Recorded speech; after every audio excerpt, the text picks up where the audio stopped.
La Unión Europea y el Estado español son también responsables de las políticas represivas que causan miles de muertes cada año en el Mediterráneo y encierran a miles de personas inocentes en centros de internamiento como este en el que estamos. Estamos aquí terminando la 10ª marcha para alzar la voz del emigrante aquí en Europa y en todo el mundo, para que se escuche todas esas personas que han sido detenidas en el CIE y que no tienen papeles y lo tratan como indocumentados.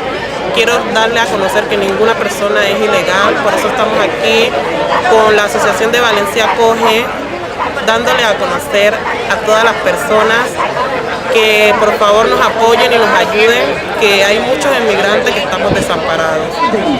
No queremos que haya una ciudad excluyente, con ciudadanos de segunda y tercera y cuarta categoría. ¡La lucha sigue!